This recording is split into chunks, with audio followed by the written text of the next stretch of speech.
Hi, welcome to my channel. I came out today to cut my own grass. You know, a lot of people pay to get their grass cut, and I have too. But it's amazing what you can find out about your yard when you actually come out and cut your own grass. You know, I was looking at my evergreen that I trimmed up this year, and I kind of noticed all these dead branches, especially on the back end, and how dry everything was outside.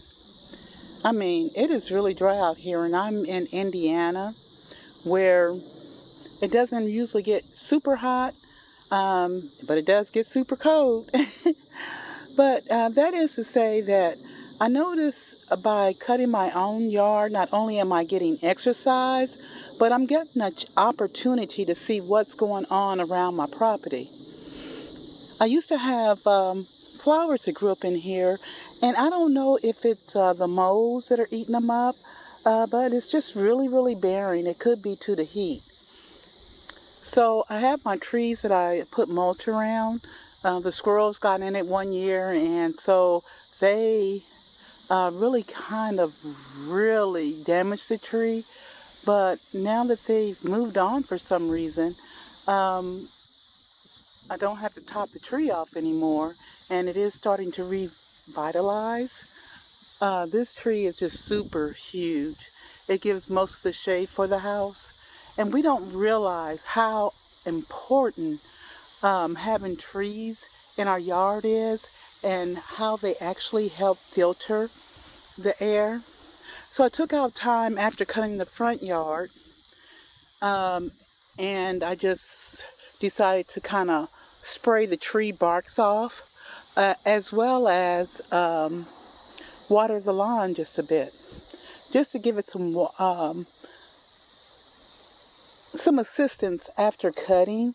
You know, when you cut your yard, it's kind of traumatizing to the plants, just as well as any plants. I don't know a whole lot about trees, but one of the things that I am concerned about is keeping them strong. I'm at a point in my life where I don't have extra money to get them topped off or to get any more trees cut down. And it pains my heart to have to actually get a tree cut down. Like if you notice there to the far left, there's a tree. It was a pine tree, and I let it live and worked on it for years.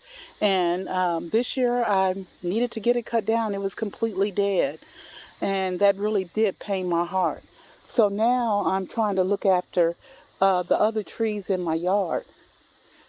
On the other side of the property, which I cut earlier, you know, I have these large, huge trees. I mean, I'm talking about humongous. By the grace of God, I am hoping to get them topped off.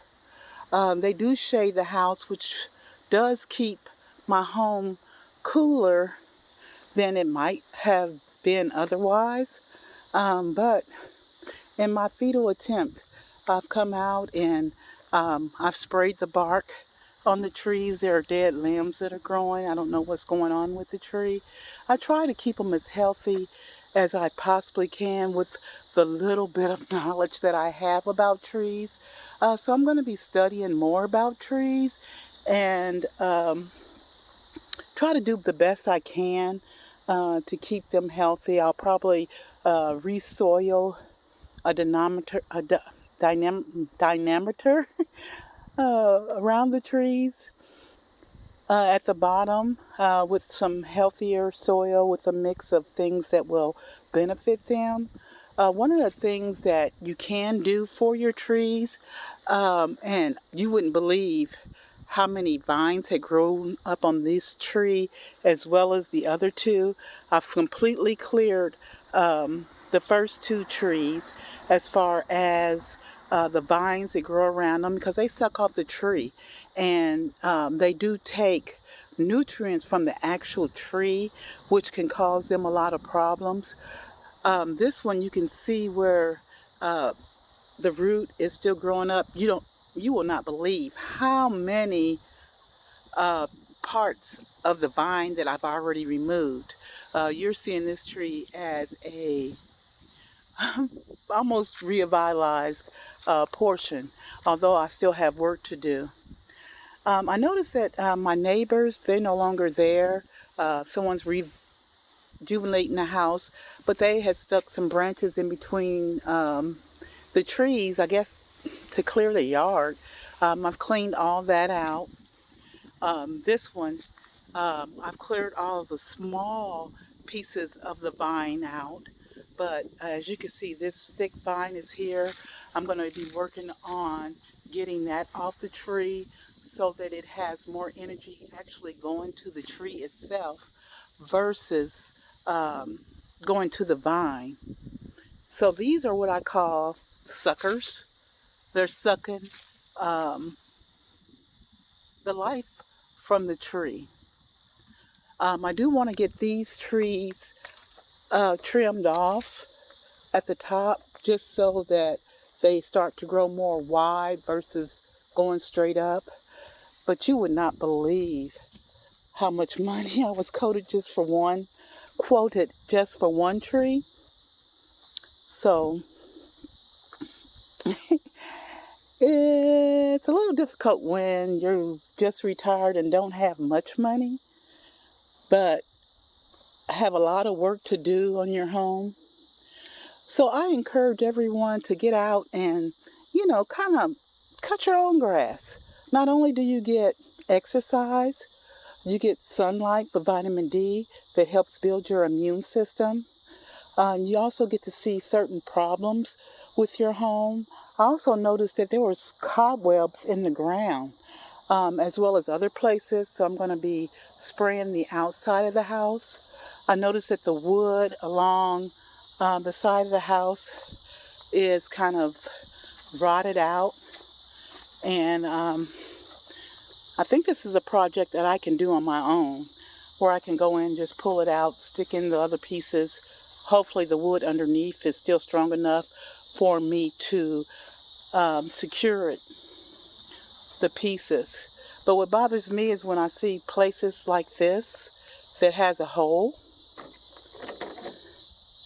So being the engineer that I am, I just kind of like found me a stick and put that in place until I can start my project, which I have so many of. I'm at the point where now I'm cutting the backyard, where a year or 2 years ago I had to have a tree cut down here.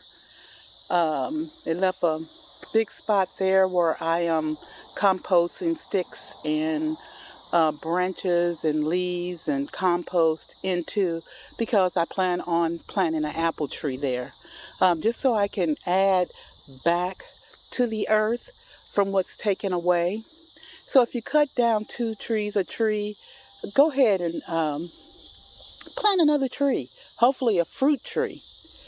And so that year I actually cut down 2 trees. This one was cut down by accident because it wasn't infected and rotted out like the tree that stood over here. But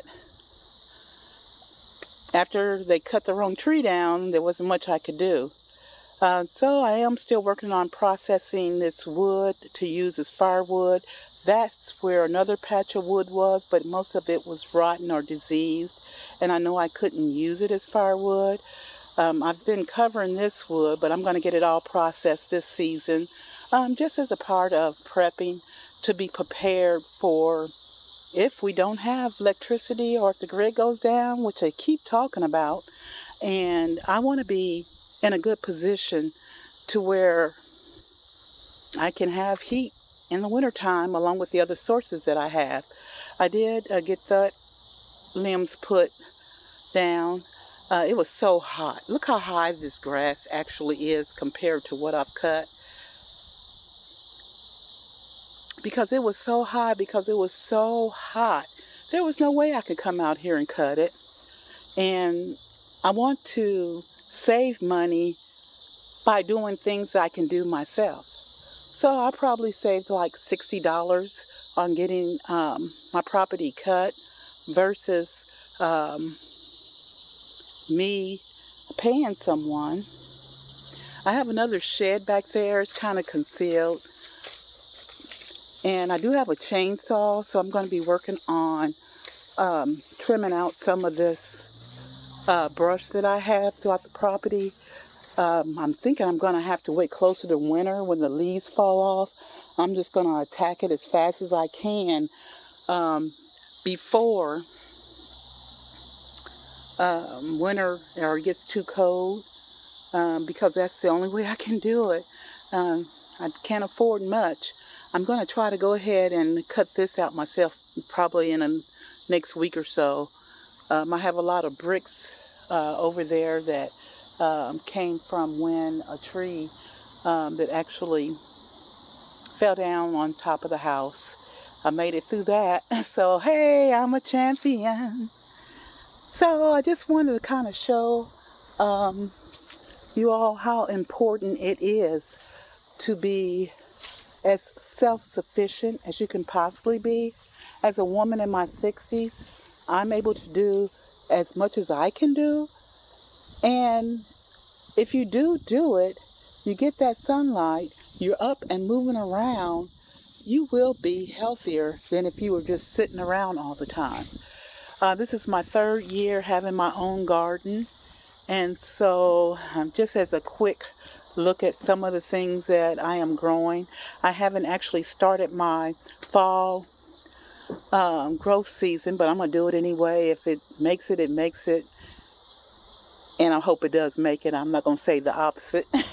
So this is some garlic all along this back row. These are violets. I wanted to grow those. I looked up they could use for medicinal purposes. So maybe I'll learn how to make some type of tincture out of it. That is a small green pepper plant. I don't know if it's going to yield anything this year. And then I have my onions. I just keep cutting them off using the onions, and I've been doing that basically all season. When it gets to a certain point, I'll pull them up and I'll use the rest of the onion root. This is a large tomato plant, and so I've got tomatoes growing here. I've been picking them. I picked a couple yesterday. This was actually collard greens, and I actually have harvested 3 times, but the moth or whatever came through, it ate it up so bad. I'm just going to pull it up and try to get one more collard green harvest out of it. This is a tomato plant that's doing real well. It got kind of heavy, and so I tied it up. The branch broke, and I mended it, and it's still living. I have some green peppers. This is basil. As you can see, it's flowering because of the time constraint. I can only do so much. But I did start some more basil plants here, and here, and here, just so that I could have more basil to harvest. I have to look up to see if I can use the basil after flowering, because what I do is dry it out, and then I use it all year until it's gone. Let's see, I have a little red tomato. I got to come out. I'll give that a couple more days before I come out and pick it. And then I have my Romo tomatoes that I'm growing on this end. If you can see, there's quite a bit of them. They're just all in there waiting to get ripe, which is making me so happy. This is some lettuce that I just harvested, I thought, for the last time. I guess I better start watering it again because it looks like it still wants to keep growing. But I'm going to be planting some spinach in this container for the fall. This is my celery, and I've been picking it out, and I usually basically use the leaves. The celery is really strong when you grow it naturally, and maybe a little bit too strong for me. This is some Onions I grew from seed, along with some more basil. And I wanted to start trying to grow some fruit, so Mother's Day, I planted this pineapple plant, and it was just this part. So now it's grown up on both sides, and so I started a second one to give myself a second opportunity, just in case, because I know I'm going to have to put them in the house over the winter, and hopefully I can keep them going till next spring where they can get a lot of sunlight. Both of these black bags are sweet potatoes. So there you have it. Oh, along with another green pepper plant. It took forever for that green pepper plant to come up from seeds this year. So, the season I started late because it stayed cold so long. This is a cut-off tomato plant. I don't know if it's going to get a chance to harvest anything, depending on how long our summer is, but it's worth a shot. So there you have it. These are some house plants I wanted to come out and potted these and wanted to give them some fresh air. I probably should have left them out front just so it could look a little pretty and festive. But with time constraints, it's not as easy as it looks. The first time ever I put some collard greens down in the ground, the actual soil. I used my potting mix and some perlite and some peat moss, mix it together along with the natural soil that was already in the ground. I harvested twice off of this, but again, the moths came through and I didn't have time to treat it, which is kind of my fault. I probably could have had another harvest of collard greens, but I'm still going to plant some more. And this is my potatoes. I'll show you a picture. It was my first year for doing potatoes. I used 3 potatoes and cut them in different spots, and I was amazed at how many potatoes I actually got. So when you think you can't grow, or you think it has to be pretty or lovely or whatever, you can actually grow your own food. This has saved me a ton of money eating out of my garden this year. And you can see it's not as lovely. I was going to make it look a little bit more presentable this year, but I can only do what I can do. So thank you for supporting my channel and liking it and doing all those things we do on social media. And until the next time.